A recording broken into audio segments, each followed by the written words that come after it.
Hello everyone, welcome to the When It Worked podcast. You're with your host Julian Leahy. Today I'm joined by the fantastic Anjel Hartwell, the Wealthy Life Mentor. Welcome to the show, Anjel. Oh, how about we get you on screen there? Too much gas bagging, as my teacher used to say. There, but Yes. yeah, we are. There you are. Fantastic. All right. Hey. Oh, let's see if I can. Thank you so much for having me. No worries. Excellent. So we're going to play a game of Who Wants to Be a Millionaire, and then we're going to talk about the fantastic Anjel and all of the interesting stuff she's doing. And you have 3 lifelines, Anjel. So one of the keys to this is to, if you are not sure, is to always use your lifeline. Okay? Okay. And then if you become a champion and go all the way, we'll get you back for the champions round. Okay, Anjel, the first question.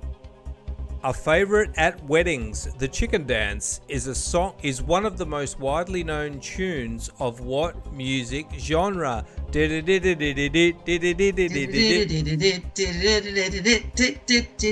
Polka. Oh, wow, well done. You know, I wasn't 100% sure on that. I mean, polka is correct. Angel's onto a great start there. No doubt at all, no lifelines used. How's your French, Anjel? Oh, I took 8 years of French. Oh, but I do remember how to ask where the bakery is and where the bathroom is, because those are important things to know. They are very important. You need to have a croissant and you need to go to the bathroom. Now, Right. I think you're going to get this one correct, Anjel. A paperclip in France is called what, since it resembles that of a musical instrument in shape? Trumpet, violin, saxophone, or trombone? A paperclip in France is called this. Are you leaning one way or the other? Without locking it in, Anjel. I have my paperclip right here. I don't know if I can. and I see a trombone in this paperclip. Trombone, lock it in. Did you use any of your French knowledge? No. Just- I use my knowledge of paperclips. Yes. And that is correct. Well done, Anjel. Absolutely on fire. No hesitation. You haven't used any lifelines. You could go all the way. I believe in you. I could go all the way. A major airport serving what US city is named in honor of mayors William Berry Hartsfield and Maynard Jackson? St. Louis, Anchorage, New York, or Atlanta? Atlanta. Lock it in. Hotlanta. Absolutely. Dude, this on is fire. fun. You're I'm doing- really glad I stayed up until 10 o'clock to do this it's game. worth it. Well, you know what, Anjel, most people have used at least one lifeline, and some have used 2 by now, so you're doing very well.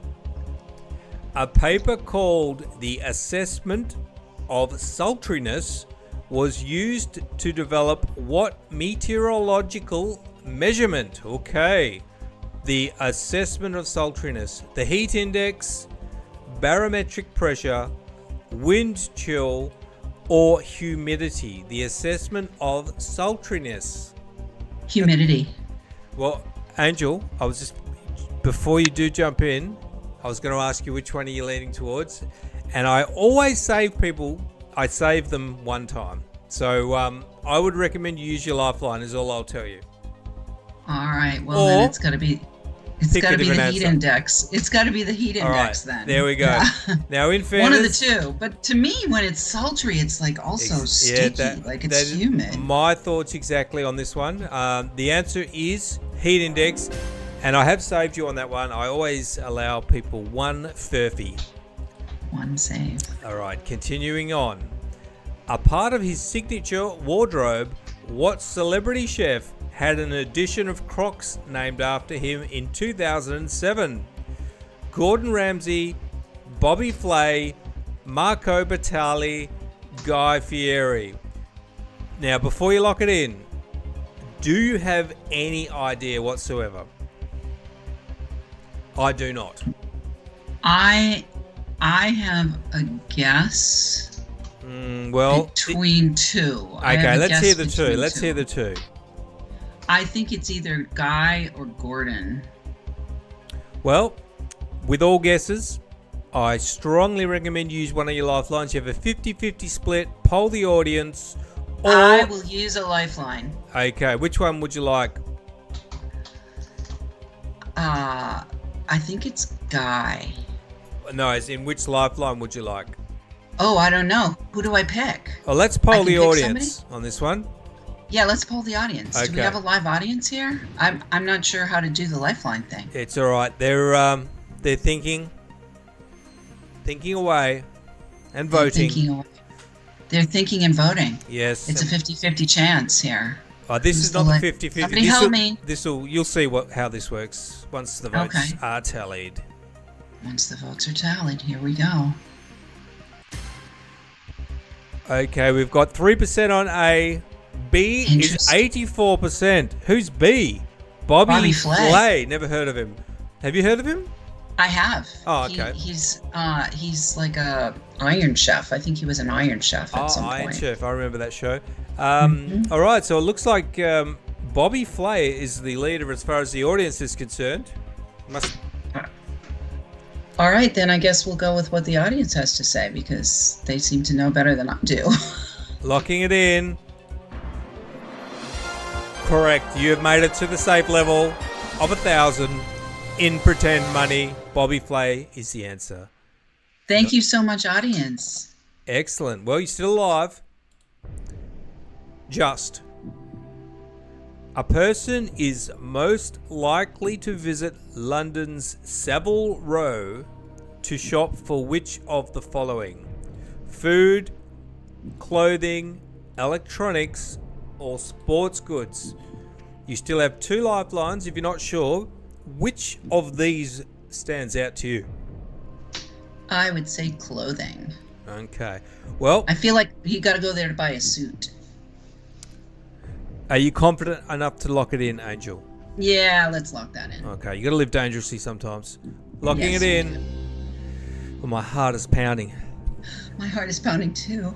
Let's take a look. I don't like it when there's no lifeline. Oh, correct. Well done. Yes. Woo. Okay, let's keep going. A few close calls, but we're still alive. A person can drink red wine by the Red Sea on the coast of Egypt and white wine by the White Sea on the coast of what? Sweden, Syria, Turkey, or Russia? A person can drink red wine by the Red Sea on the coast of Egypt and white wine by the White Sea on the coast of... I have absolutely no idea, Angel. How do you feel about this question? Well, I feel like it might go between A and D, but I think I need a lifeline for this. It just feels like A and D. So Sweden is A, D is Russia. Let's do a 50-50 split and see what's left. I think that's pretty helpful, that split. So you got Turkey and Russia left. Oh, okay. Well, then I guess we're going to go with... shoot.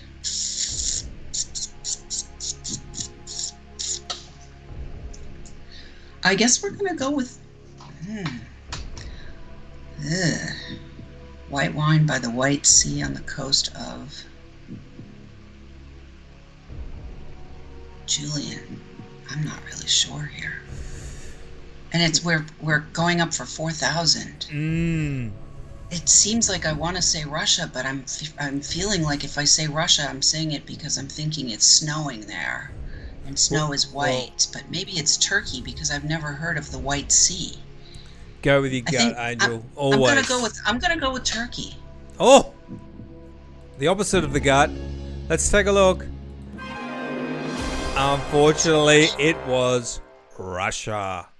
Damn. I thought you were just on your way to getting that one correct. But sometimes it just creeps up on you and you just go the opposite way. But well done. Didn't quite go all the way. Some very hard questions there, Angel. And that brings us to your fantastic stuff. Tell us about the wealthy... I've lost the screen. Tell us about the Wealthy Life Mentor and how you became the Wealthy Life Mentor, I guess. Beautiful. Well, thank you. First of all, thank you for having me, Julian. This is the first time I've played a fun game. on a podcast interview. So I'm really delighted that we had an opportunity to connect and that I got to be here. So how I became the Wealthy Life Mentor. I spent 20 years of my career, my first 20 years in the real estate business. And at the end of that career, built with two partners, 51 single family houses, 56 apartments, and an office building. And then I had a spiritual awakening. And after the spiritual awakening, I ended up spending a few years with my own art gallery and healing arts center. And then I got into the online space. And so for the last almost 2 decades, I've been in the online space, serving clients all over the world, helping them to follow their calling, to say yes to their purposeful path, and to prosper handsomely as a result of doing that. And so I became the Wealthy Life Mentor to help people who are really here to create conscious change on the planet to know how to structure their life and their business so that they can create a wealthy life for themselves. And a wealthy life for me is more than just the money piece. It includes several other aspects to it. I have a definition for wealth that includes more than just the money. Absolutely. And I know you do talk about being clear with, I guess, your messaging and your value and, what you should be offering. So do you want to give us some examples about, how people go about becoming clear with that connection?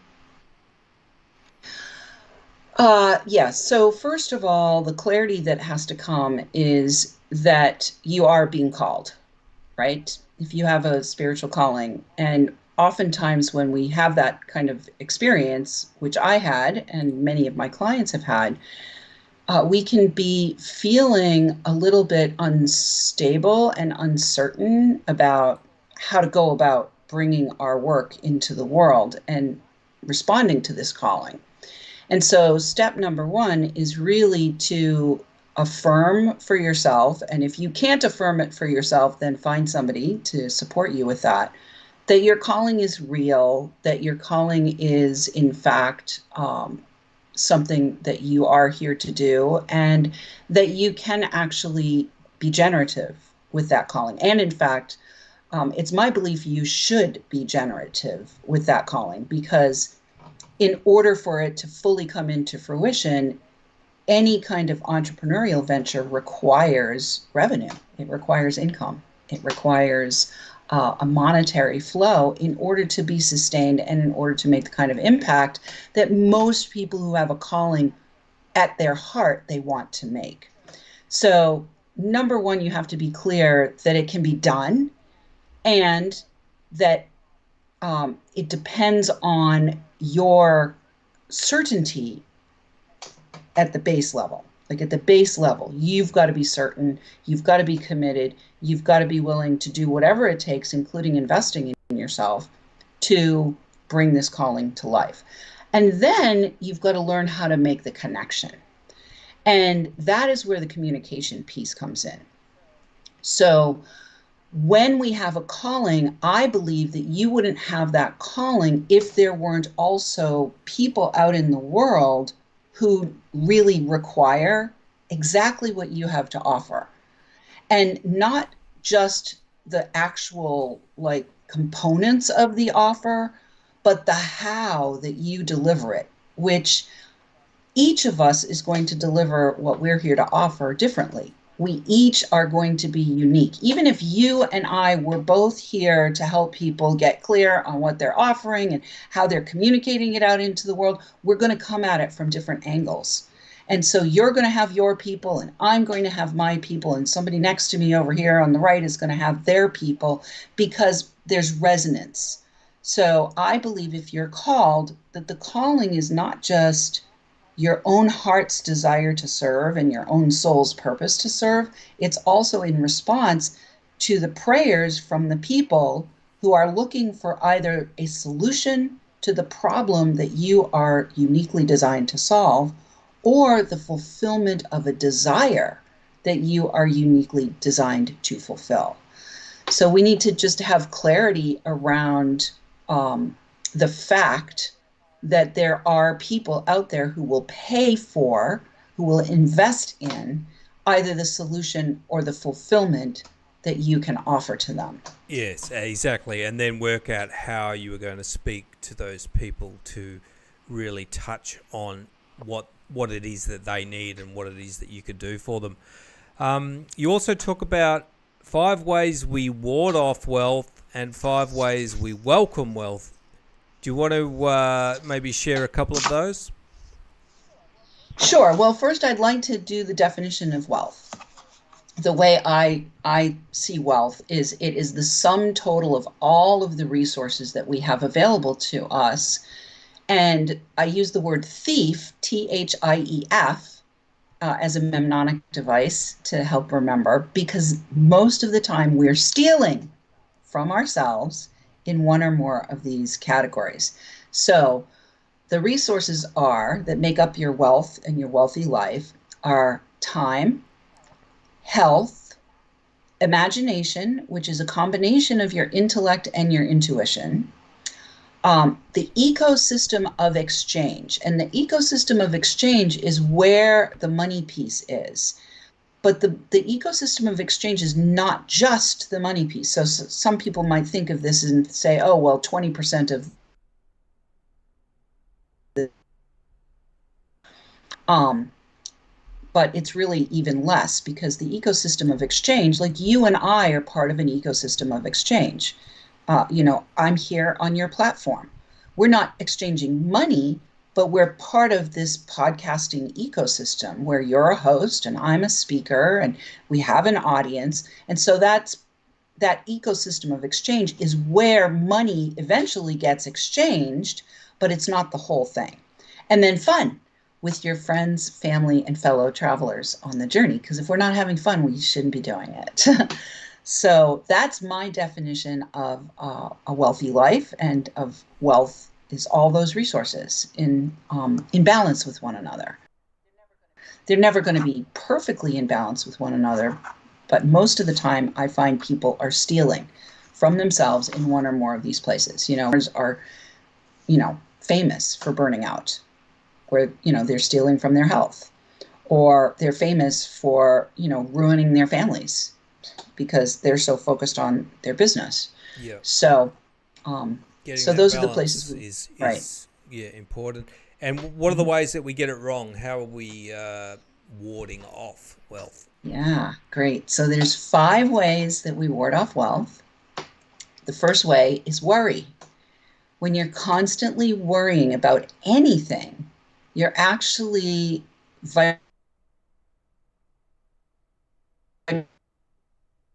you are worried.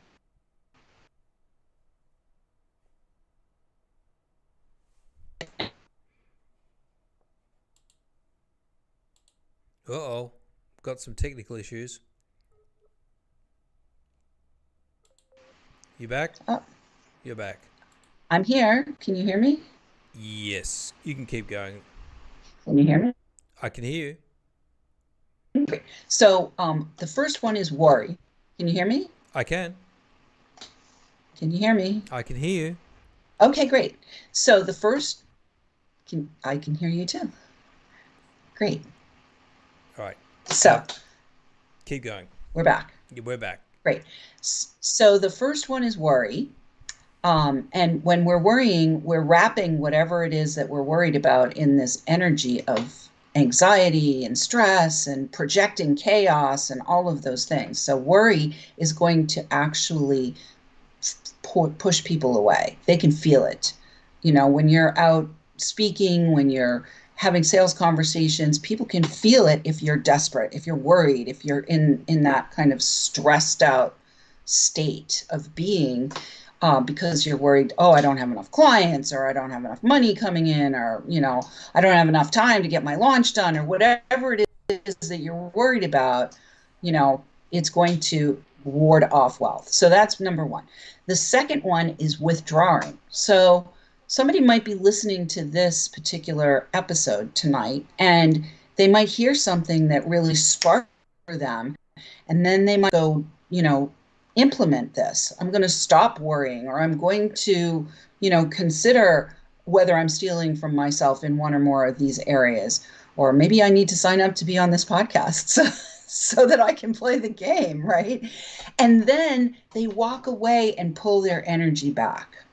So when you are energized, when you're inspired, when you are in a situation where the energy is moving, you want to keep it moving. You don't want to pull back and withdraw your energy, because when you do that, you're closing the doors to opportunities, and you're closing the doors to wealth and the experience of a wealthy life. Waffling is the third way that we ward off wealth, and waffling is being unable to make a decision. So as an example, you might go to a live event and they're making an offer on the stage for helping you with your entrepreneurship, and it's a $10,000 offer, and they go on break and you're thinking about taking the offer, and you go to the ladies' room or the men's room, and your best friend contacts you while you're in there and says, "Oh my God, you know that cruise to the White Sea where we can drink white wine in Russia that we've been thinking about for years? It's on sale for $10,000. And you're thinking, cruise ship, entrepreneurship, cruise ship, entrepreneurship, and both ships sail. Both ships sail. Wards off wealth. Excellent. Because you haven't been able to make a decision. Yes. There's so those are three ways. Do you want to tell us about Wired Up for Wealth? Sure. So one of the things that I do with my clients is I help them to stop these patterns of behavior and begin to implement new ways of thinking, new patterns of behavior, new energetics to be able to start to welcome wealth instead. And a lot of these ways that we ward off wealth are rooted in conditioning from society, family trauma sometimes, ancestral trauma, cultural trauma. I had a client once that I worked with who had been investing for like 5 years. She had invested at least $250,000 in her business to no avail. I mean, she spent a lot of money, and she was having the hardest time putting herself out there as a divorce expert. And because she was having such a hard time putting herself out there, she was withdrawn. So this is one of the ways that we ward off wealth. Every time she'd think she was going to do something, she would pull back. Her energy would pull back. And one of the things that we discovered, because she was of Asian origin, was that she had a cultural pattern of belief that said that she couldn't stand out. And what happened after we did the Wired Up for Wealth work with her, within 6 weeks, she was booked on a TV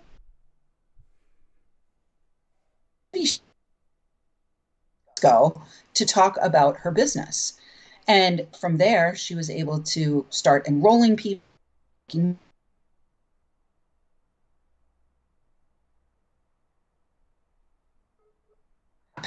of thinking that came from her culture.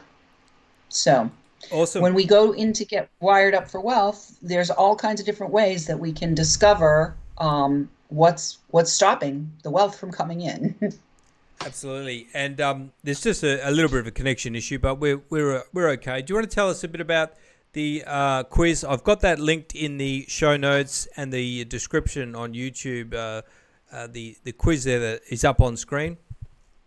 Yes, sure. So I've created this fun little quiz. It'll only take you probably about 4 or 5 minutes. It's 7 or 8 questions.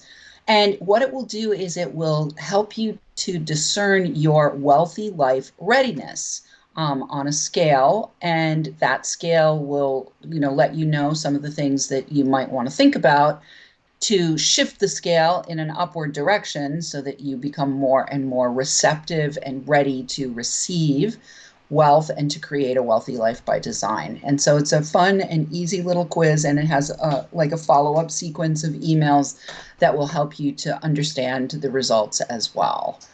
And just say somebody does the quiz and they really connect with what you are talking about, Angel. What would be the next step for them? Well, right there in the quiz results, there's an opportunity to apply for a consultation. And what we do is if you qualify for that consultation, we hop on the phone and have that conversation and discern what it is that might be a good fit for you to work with me. And it could be the Wired Up for Wealth work, which I do one-on-one with people. I also have a small group program called the Big Revenue Breakthrough, where I help people understand the math, the metaphysics, and the mindset of bringing more money into your business. So what we would do in that consultation is really just get clear on where you're at and discern what the right fit offer is for you, and then start to play together. Yes, the getting clear, the clarity stuff is so important. So if you're out there and you're really connecting with Angel, make sure you get in touch with her, do the quiz, and have a chat to Angel. She's very nice. Wonderful. I'm going to wrap it up. We had some connection issues, but thanks for soldiering on, Angel. And thanks for watching, everyone. See you next time. Bye. Thanks for having me.